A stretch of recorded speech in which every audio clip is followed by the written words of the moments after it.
Ang babae ay bagong palaigo at nakaupo sa kama. Narinig niyang may kumakatok sa labas. Inisip niyang bumalik na ang kasintahan niya. Ngunit nang buksan niya ang pinto, isang estrangherong matipuno ang nakita.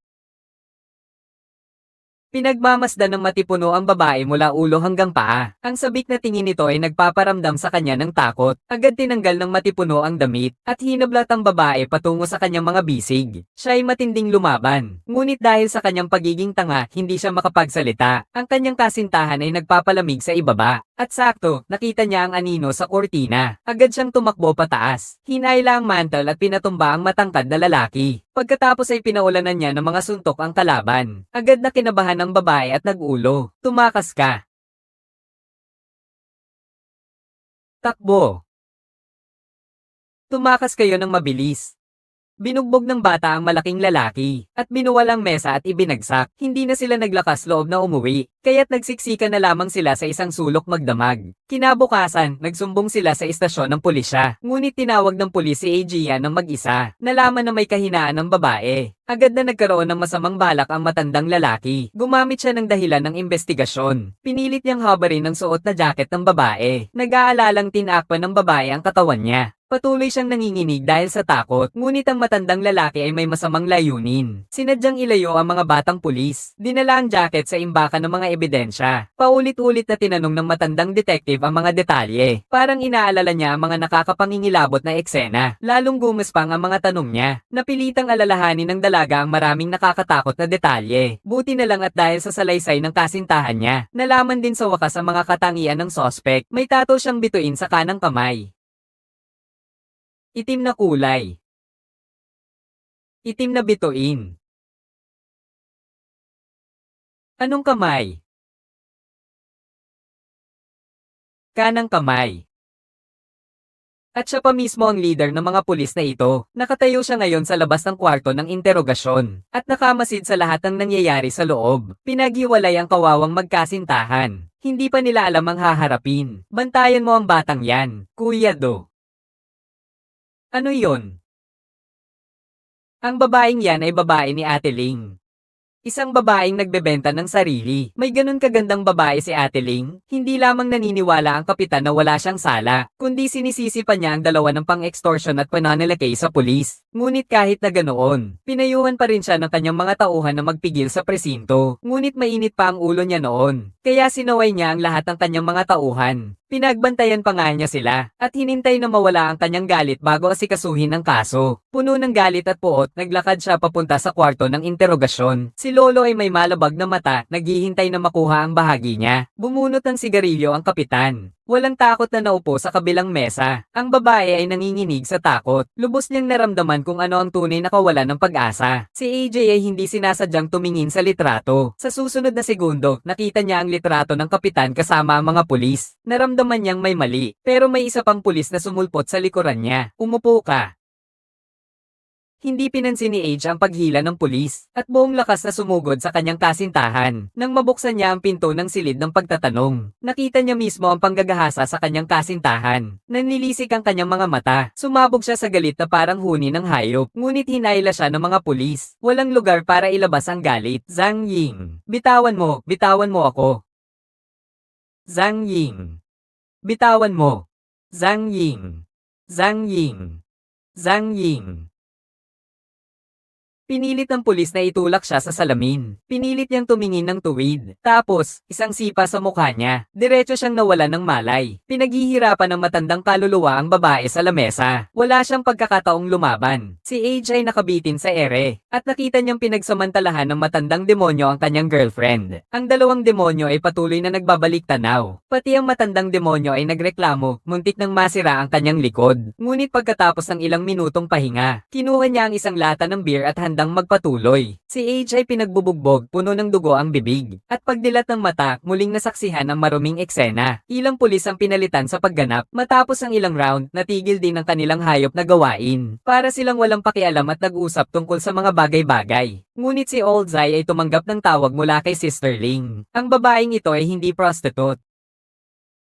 Ang mga impormasyon mula sa istasyon ng pulisya ay nagpapatunay sa pagkakakilanlan ng babae. Agad nitong pinatahimik ang lahat, ngunit humitit ng yosi ang kapitan pagkatapos. Pinagsabihan muli ni Jing ang ilan sa kanila. Sinabi niyang ang babae ay mangmang. Walang sino man ang maniniwala sa sasabihin niya, habang matutulungan nila ang batang lalaki. Lahat sila ay makakaligtas ng walang alalahanin. Kaagad na inayos ni Lao Zai ang mga tungkulin. Inakusahan si Ajia ng pananakit ng pulis at pagnanakaw. Pinawi ng pulis ang pagkakabigkis ng mga kamay ni Ajia. Muli siyang nagpaputok ng baril sa ere. Pagkatapos, dinungisan niya ang baril ng mga fingerprint ni Age. Para siya ay maparatanga ng pagnanakaw ng baril ng pulis. Nahatulan si Age sa kasong pananalaki sa pulis. Nahatulan siya ng 6 na buwang pagkabilanggo. Hindi na siya masyadong lumaban. Mukhang tinanggap na niya ang katotohanan. Ngunit palihim niyang sinisira ang kanyang mga daliri. Paulit-ulit na tinatanggal ang patay na balat sa itaas. Tinitiis ang matinding sakit habang patuloy na pinapalusot hanggang sa tuluyang mawala ang mga fingerprint sa kamay. Naghihintay ang mga hayop na iyon. Nasasalubungin nila ang galit na hindi nila kayang tiisin. Pagkatapos ng 6 na buwang paghihirap, dumating na ang araw ng paglabas ni Aji mula sa bilangguan. Nakalabas siya ng kulungan. Nakita niyang nakangiti ang girlfriend niya habang hinihintay siya. Si AJ ay natigilan sa ilang segundo. Ang girlfriend niya ay ngumiti ng maligaya at inosente. Hindi pa niya alam na buntis siya. Ngunit ang mas malupit pa, hindi pa niya alam kung anak ba ito ng alinmang hayop. Nakangiti siyang nilapitan ng girlfriend niya. Hinawakan ng kamay niya at sabay silang umuwi. Bumalik na ang katahimikan sa buhay. Ginagawa naman ni Age ang lahat para mapasaya ang kanyang kasintahan. Tinago niya ang kanyang hinanakit. Hindi na niya muling binanggit pa ang masasakit na alaala noon. Habang lumalaki ang kanyang anak, sa wakas ay dumating na ang pagkakataon para makapaghiganti si Age. Isang buntis na babae ang pauwi na galing sa pamimili. Pagtalikod niya, natigilan siya.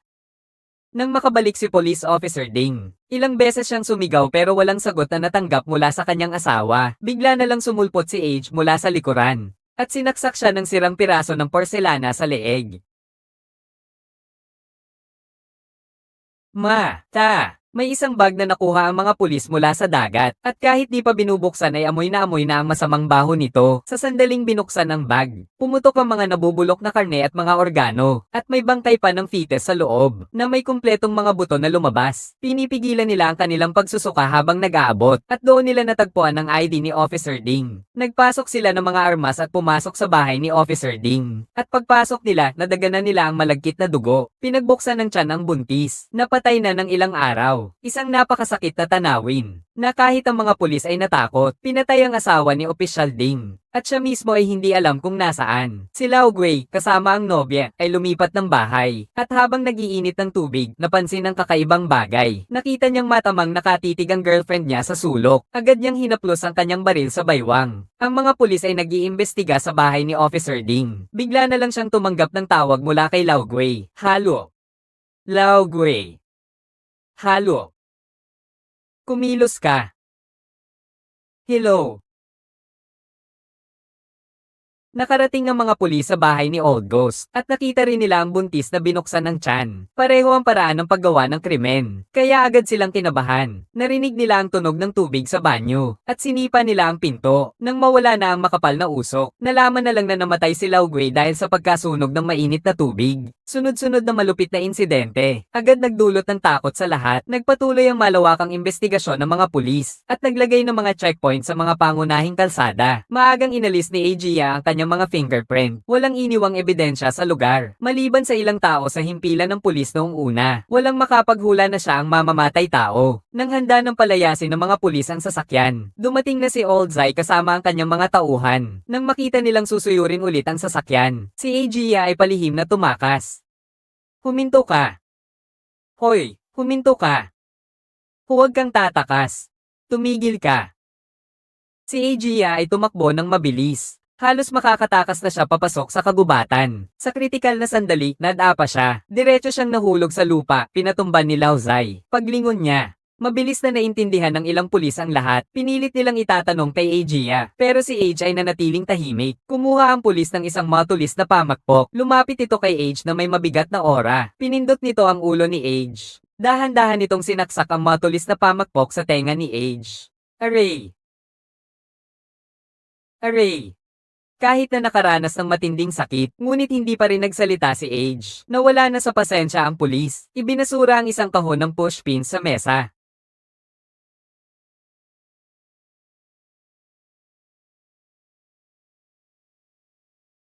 Nang makita niyang patuloy siyang tinatamaan, binitiwan ng pulis ang baril sa tabi, at pagkatapos, gamit ang galit niya, patuloy niyang pinapalakas ang galit upang magbanta ng paghihiganti. Nahihirapang gumapang si Age. Tinutok na ang baril. Putang inang asong ulol. Nasaan yung pulis na yon? Maniwala ka, babasagin ko ang mata mo. Sige, magsalita ka. Akala mo hindi kita kilala? Chen Jia. Pumutok ka na.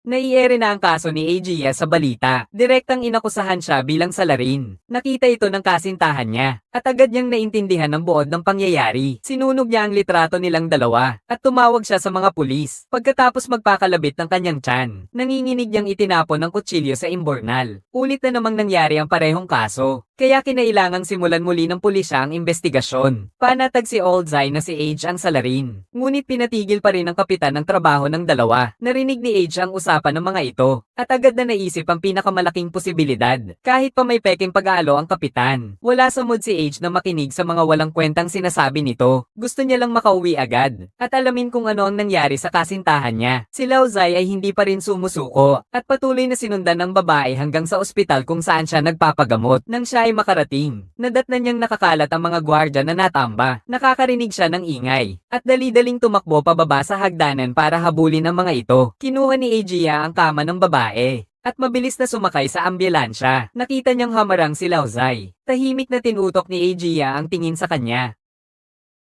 Pinadyak ni Agia ang ambulansya palabas ng ospital. Kaagad siyang pinaputokan ng ibang pulis. Pagkatapos ng ilang putok, diretso ang ambulansya at bumangga sa gilid ng kalsada. Hinawakan ng pulis ang baril at dahan-daang nilapitan ng pintuan. Ngunit napagtanto niyang wala si Agia sa sasakyan.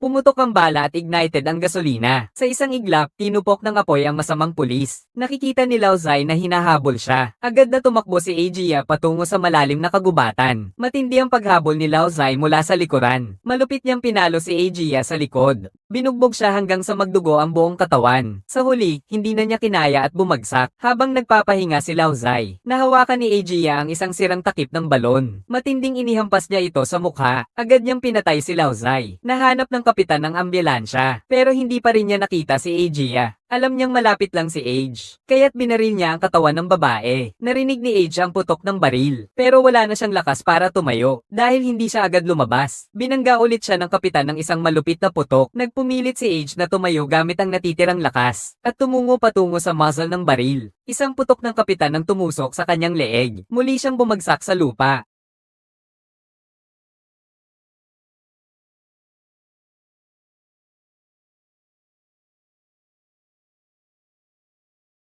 Siguro'y hindi pa tapos ang tadhana ni Age. Ang baril ng kapitan ay biglang nag-jam. Galit na inihagis niya ang baril, at sinipa pa niya ang bangkay ni Age. 50 taon ang lumipas. Pinalayas na ang kapitan sa pulisya, ngunit siya ay biglang nagbago, at naging direktor ng isang bahay ampunan. Sa panayam, sinabi niyang ang pagkamatay ng kanyang kasama ay nagdulot sa kanya ng matinding pagsisisi, at para sa kanyang pagtubos, siya na mismo ang pumatay sa mga kalaban. Nakita siya ni Age sa telebisyon, at muling sumidi ang kanyang pagnanais na maghayganti, kaya't pinagupitan niya ang buhok, at kinuha ang baril na nakatago ng maraming taon. Nang makita siya ng direktor, na may kalmadong nagbigay sa kanya ng kape, pinatawad na kita.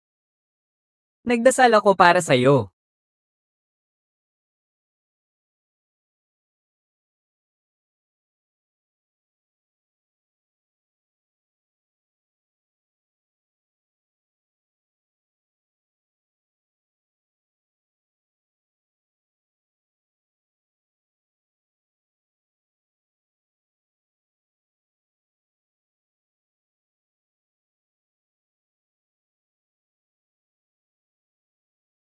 Nakita ni AJ ang mga bata, at automatikong iniiwas ang kanilang mga mata. Tapos ay isang putok ng baril. Tuluyan ng pinatay ang kapitan. Ngunit habang handa na siyang umalis, bigla siyang sinalakay ng bata sa likuran. May hawak na lapis, at mariin itong itinago sa leeg ni Age. Si Age ay nagpumiglas na tumayo, ngunit sa sumunod na segundo ay pinigilan na siya ng mga bata at inihiga sa lupa. Marahil ay pinagbaliw sila ng direktor, o kaya ay simpleng paghihiganti para sa direktor. Pinag-ipunan nila si Age, hanggang sa may marinig na putok ng baril sa karamihan.